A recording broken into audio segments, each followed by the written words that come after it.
Om Swastiastu, Om Awiginam Astu Namasidam, Om Sidirastu Tat Astu Swaha, Om Anubadrah Kertawiyantu Wiswata.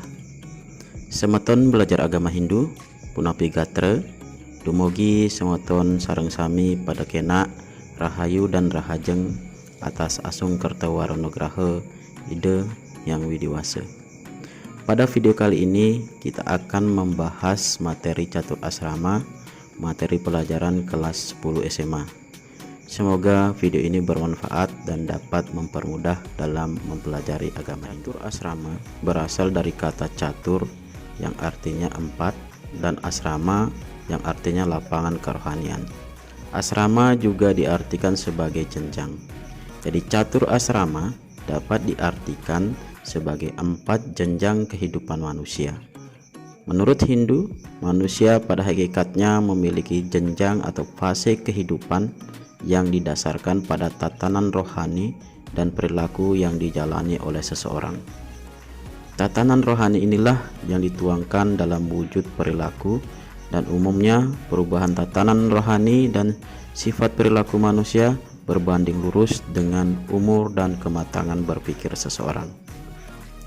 Setiap fase atau jenjang kehidupan dalam catur asrama ini memiliki ciri dari tatanan rohani dan kewajiban yang dilaksanakannya. Jadi catur asrama dapat diartikan sebagai 4 tingkatan hidup manusia atas dasar tatanan kerohanian yang dilakukan, yang pada tiap-tiap tingkatan kehidupan manusia diwarnai oleh adanya ciri-ciri tugas atau kewajiban atau swadharma yang berbeda antar satu asrama dengan asrama yang lainnya, akan tetapi merupakan kesatuan yang tak dapat dipisahkan dalam mewujudkan tujuan agama Hindu, yaitu moksha. Untuk lebih jelas, baiklah kita akan membahas setiap jenjang catur asrama. Penjelasan terkait dengan pembagian catur asrama kita dapat jumpai dalam sila krama. Catur asrama ngarannya Brahmacari, Grehasta, Wanaprastha, Biksuka, Nahantang catur asrama ngarannya. Artinya, yang bernama catur asrama adalah Brahmacari, Grehasta, Wanaprastha, dan Biksuka. Demikianlah yang disebut catur asrama.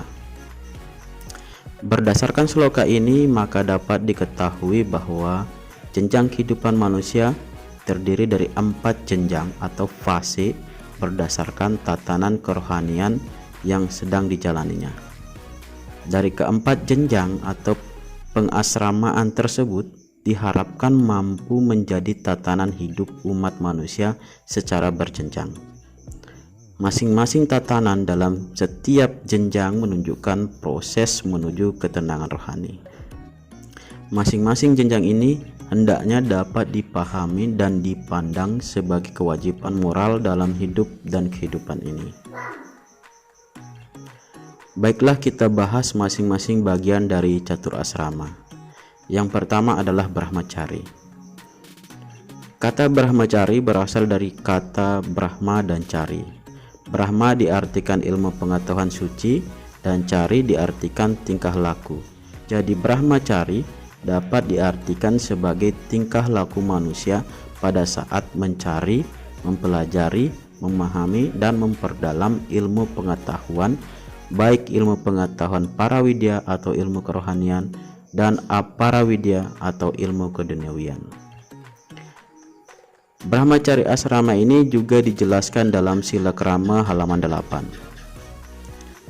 Brahmacari ngarannya sang sedeng ma biasa sang hyang sastra, muang sang roh ring tingkah sang hyang aksara, sang mangkana karmanya sang Brahmacari ngarannya. Artinya Brahmacari namanya bagi orang yang sedang menuntut ilmu pengetahuan dan yang mengetahui perihal ilmu. Perilaku yang demikianlah disebut sebagai Brahmacari. Dari sloka ini dapat dipahami bahwa Brahmacari adalah sebutan bagi orang yang sedang menuntut ilmu pengetahuan dan mengetahui dan memahami pengetahuan tersebut. Brahmacari dikenal juga dengan istilah hidup aguron-guron atau asewako guru.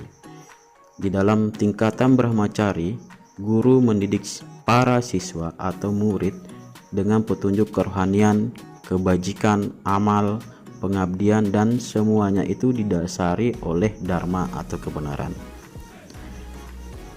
Pada fase Brahmacari lebih mengutamakan pada pembentukan pribadi-pribadi manusia yang tangguh dan handal serta memiliki pengetahuan dan keterampilan.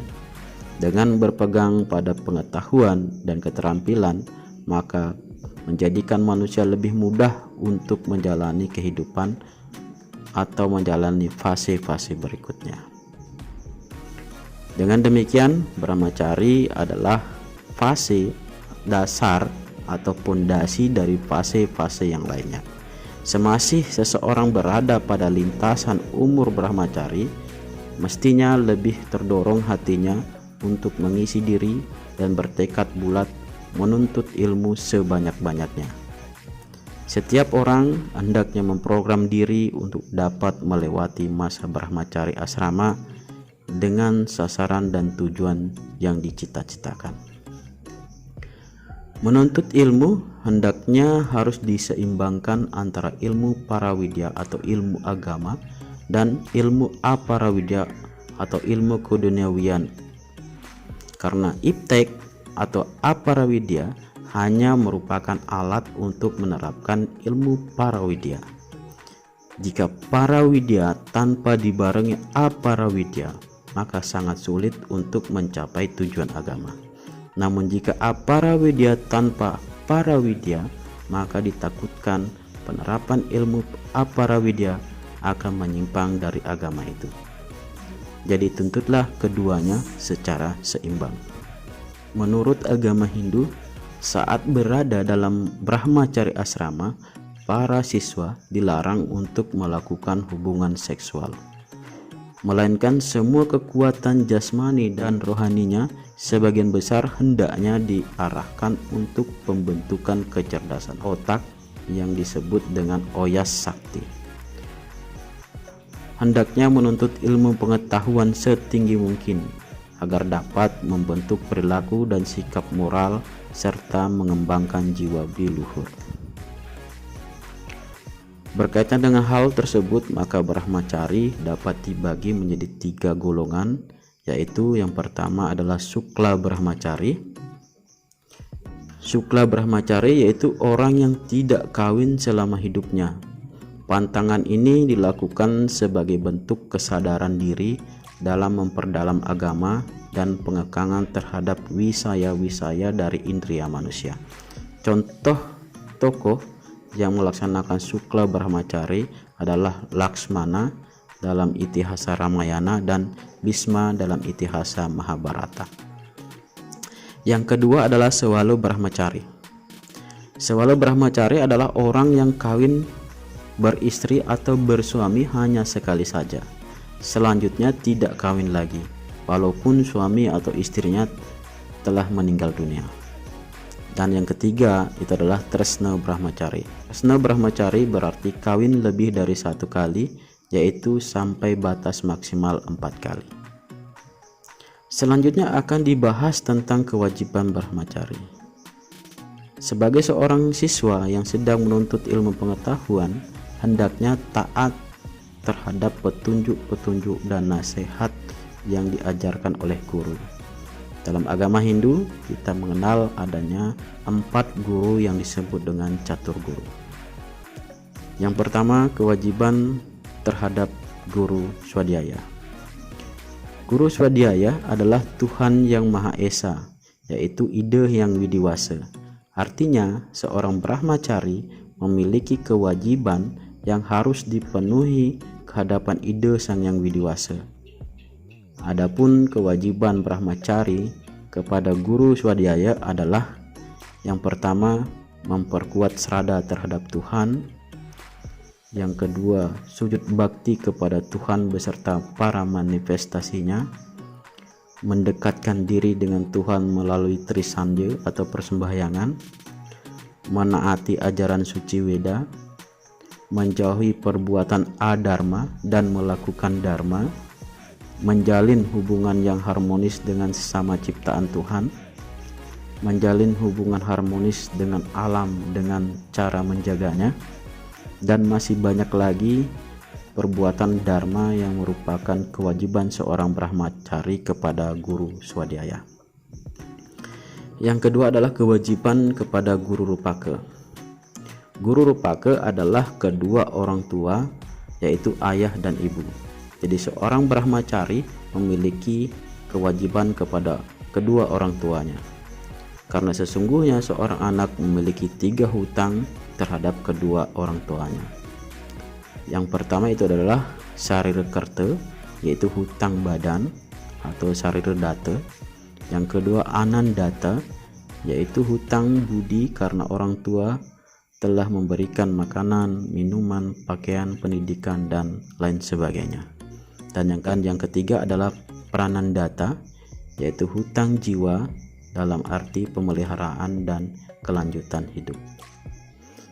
Jadi kewajiban seorang brahmacari terhadap guru rupaka adalah pertama yaitu berbakti kepada orang tua, yang kedua membantu orang tua dalam melaksanakan pekerjaan, yang ketiga menjaga orang tua, yang keempat melaksanakan upacara pitrayatnya, dan masih banyak lagi perbuatan-perbuatan sebagai wujud bakti kepada guru rupaka.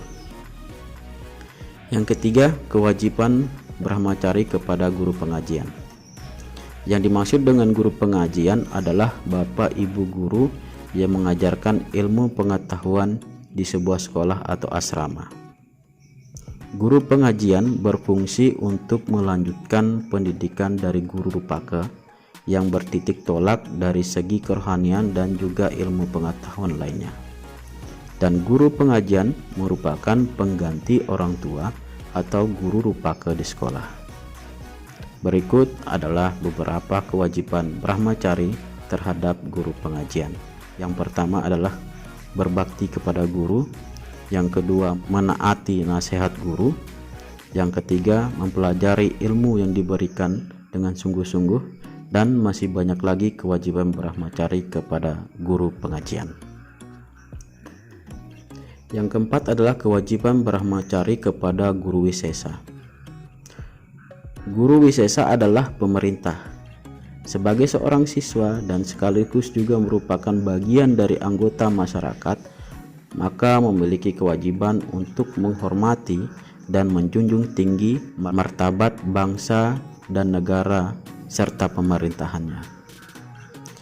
Seorang brahmacari memiliki kewajiban pokok, yaitu menuntut ilmu, baik itu ilmu ketuhanan atau ilmu agama atau ilmu para widya maupun ilmu yang menunjang kehidupan kita di dunia, yaitu ilmu aparavidya. Dalam konsep Caturprusa Arta, maka yang hendaknya dituntut pada masa brahmacari adalah dharma atau kebenaran. Selanjutnya asrama yang kedua yaitu adalah grahasta. Grahasta berasal dari kata graha yang artinya rumah tangga dan sta yang artinya membina. Jadi grahasta berarti fase atau jenjang kehidupan manusia pada saat membina rumah tangga. Setelah memasuki tingkatan hidup grahasta, bukan berarti pada masa belajar atau menuntut ilmu itu berakhir sampai di situ saja. Belajar tidak mengenal batas usia. Belajar berlangsung ketika manusia masih berada di dunia ini, karena sesungguhnya kehidupan ini adalah sebuah sekolah yang memaksa kita untuk tetap belajar untuk dapat lulus dari kehidupan ini atau moksha. Masa grahasta adalah masa membina rumah tangga, dan pada jenjang ini yang menjadi fokus utama dari Caturprusa Arta yang harus dipenuhi adalah arta dan kama. Mengapa arta dan kama? Karena pada jenjang ini manusia memiliki kewajiban yang berhubungan dengan material.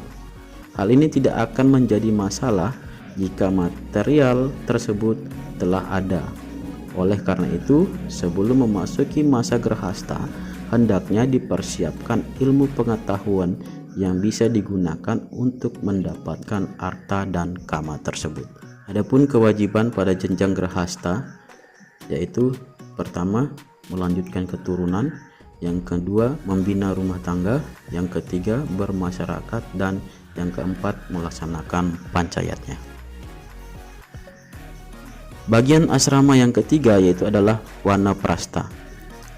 Wanaprastha berasal kata wana yang artinya adalah hutan dan prastha yang artinya berjalan atau berdoa paling depan dengan baik. Pengertian wanaprastha adalah berada dalam hutan, mengasingkan diri dalam arti menjauhkan diri dari dunia ramai secara perlahan-lahan untuk melepaskan diri dari ikatan duniawi. Pada zaman sekarang, kehidupan wanaprastha tidak lagi dapat dilakukan melalui pengasingan diri ke hutan. Namun penerapannya lebih kepada bagaimana usaha kita untuk mengurangi keterikatan terhadap duniawi, yaitu arta dan kama. Aktivitas kehidupan diarahkan pada kenikmatan rohani yang bersifat abadi, yaitu moksha. Masa yang baik untuk mulai menempuh hidup sebagai seorang wanaprastha adalah setelah berusia kurang lebih 60 tahun ke atas. Karena pada usia demikian, anak-anak sudah dapat mandiri dan dewasa serta telah terbebas dari tanggungan. Namun karena kematian adalah hal yang pasti dan waktunya tidak dapat diketahui, maka menempuh hidup sebagai seorang wanaprastha bagi setiap orang tidak bisa disamakan usianya, karena tingkat sosial ekonomi setiap orang berbeda.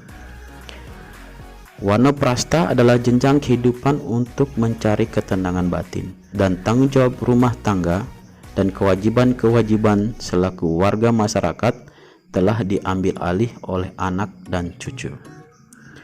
Adapun manfaat menjalankan hidup wanaprastha adalah yang pertama mendapatkan ketenangan rohani, yang kedua memanfaatkan sisa-sisa kehidupan di dunia untuk lebih banyak lagi melakukan dharma, yaitu dharma agama, dan yang ketiga adalah melepaskan segala keterikatan terhadap duniawi. Selanjutnya adalah tahapan catur asrama yang terakhir, yaitu biksuka atau sannyasin. Kata biksuka berasal dari kata biksu, yaitu sebutan untuk pendeta Buddha. Biksu artinya meminta-minta. Biksuka adalah tingkatan hidup yang telah lepas dari ikatan duniawi dan hanya mengabdikan diri kepada Sang Yang Widi. Dalam pengertian sebagai peminta-minta, dimaksudkan ia tidak lagi mempunyai apa-apa dalam pengabdiannya kepada Tuhan. Bahkan untuk makan pun sudah menjadi tanggung jawab anak-anak atau murid-muridnya. Dalam pengertian sannyasin, dimaksudkan meninggalkan keduniawian dan hanya mengabdikan diri kepada Tuhan dengan menyebarluaskan ajaran kesucian. Pada fase ini, seorang biksukan harus mampu menaklukkan satripu, yaitu 6 musuh yang ada dalam diri manusia, yaitu kama atau hawa nafsu, loba atau kerakusan, kroda atau kemarahan, moha atau kebingungan, mada atau kemabukan, dan matsarya atau iri hati. Selain itu, seorang biksukan juga harus mampu menundukkan sabta timira atau 7 hal yang menyebabkan kegelapan pikiran, yaitu surupa, kegelapan karena kecantikan dan ketampanan, dana, kegelapan karena kekayaan, guna, kegelapan karena kepandaian, kulina, kegelapan karena keturunan, yawana, kegelapan karena masa remaja, sura, kegelapan karena minuman keras, dan kasuran, kegelapan karena keberanian. Selain itu, seorang biksukan harus menghindari perbuatan yang tergolong sat atatayi, yaitu 6 pembunuhan, yaitu agnida, wisada, atarwa, sastrakna, dratrikama, dan trajepisuna. Dan seorang biksukan juga harus mampu menghindari trimala, yaitu 3 macam perbuatan kotor, yaitu kasmala, mada, dan moha. Demikian penjelasan tentang catur asrama. Semoga bermanfaat. Om Santi Santi Santi Om.